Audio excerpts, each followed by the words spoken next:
بسم اللہ الرحمن الرحیم۔ السلام علیکم دوستوں، آج ہم بات کریں گے حضرت موسیٰ علیہ السلام اور خضر علیہ السلام کی ملاقات کے بارے میں اور اس دوران پیش آنے والے واقعات کے بارے میں۔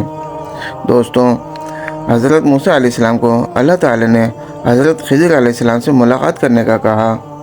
موسیٰ علیہ السلام جب حضرت خضر علیہ السلام سے ملے تو موسیٰ علیہ السلام نے کہا کہ میں آپ کے ساتھ کچھ وقت گزارنا چاہتا ہوں تاکہ میں وہ علم سیکھ سکوں جو اللہ تعالیٰ نے آپ کو عطا کیا ہے۔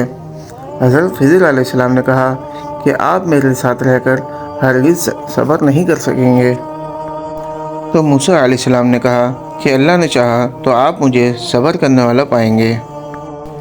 خضر علیہ السلام نے کہا ٹھیک ہے، اگر آپ میرے ساتھ رہنا ہی چاہتے ہیں تو آپ مجھ سے کوئی سوال نہیں کریں گے یہاں تک کہ میں آپ کو خود ہی اس کے بارے میں کچھ بتا دوں۔ پھر وہ دونوں چلے یہاں تک کہ ایک کشتی میں سوار ہوئے تو اس نے اس کے تختے توڑ دیے۔ موسیٰ نے کہا کیا آپ اسے توڑ رہے ہیں تاکہ کشتی والوں کو ڈبو دیں؟ یہ تو آپ نے بڑی خطرناک بات کر دی۔ اس نے جواب دیا میں نے پہلے ہی کہہ دیا تھا کہ تو میرے ساتھ صبر نہیں کر سکے گا۔ موسیٰ علیہ السلام نے جواب دیا کہ میری بھول پر مجھے نہ پکڑیے اور مجھے اپنے کام میں تنگی میں نہ ڈالیے۔ پھر دونوں چلے یہاں تک کہ ایک لڑکے کو پایا، اس نے اسے مار ڈالا۔ موسیٰ علیہ السلام نے کہا کہ کیا آپ نے ایک پاک جان کو بغیر کسی جان کے عوض مار ڈالا؟ بے شک آپ نے تو بڑی ناپسندیدہ حرکت کی۔ وہ کہنے لگے کہ میں نے تم سے نہیں کہا تھا کہ تم میرے ہمراہ رہ کر ہرگز صبر نہیں کر سکتے؟ موسیٰ نے جواب دیا کہ اگر اس کے بعد میں آپ سے سوال کروں تو بے شک آپ مجھے اپنے ساتھ نہیں رکھیے گا۔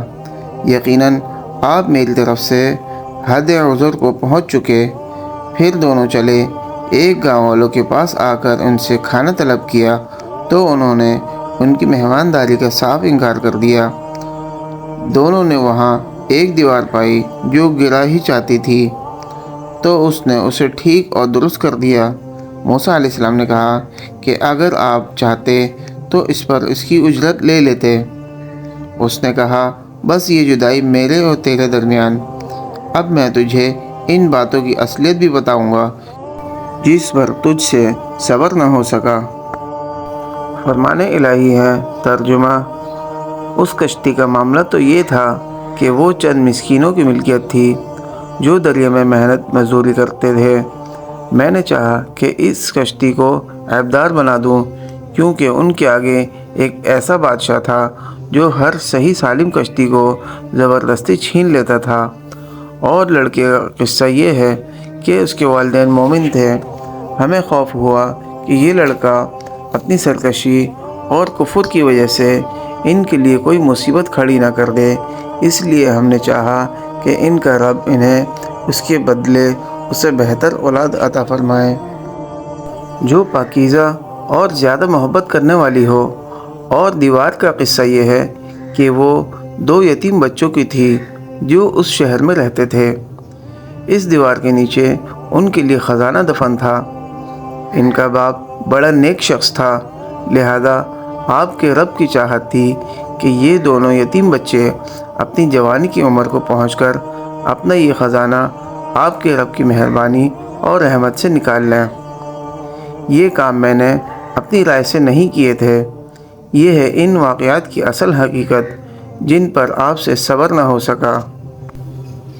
دوستوں، حضرت خضر علیہ السلام کی اس وقت زندہ رہنے کے بارے میں جتنی بھی روایات یا اقوال ہیں وہ سب ضعیف یا موضوع من گھڑت ہیں۔ رسول اکرم صلی اللہ علیہ وسلم نے فرمایا آج جو لوگ روئے زمین پر موجود ہیں 100 سال کے بعد ان میں سے ایک بھی باقی نہ رہے گا۔ وضاحت: اس حدیث سے معلوم ہوا کہ حضرت خضر علیہ السلام اس وقت زندہ نہیں ہیں۔ تو دوستوں، یہ تھی آج کی ہماری ویڈیو۔ امید ہے آپ کو پسند آئی ہوگی۔ مزید ویڈیو دیکھنے کے لیے ہمارے چینل کو لائک اور سبسکرائب کریں۔ جزاکم اللہ خیرا۔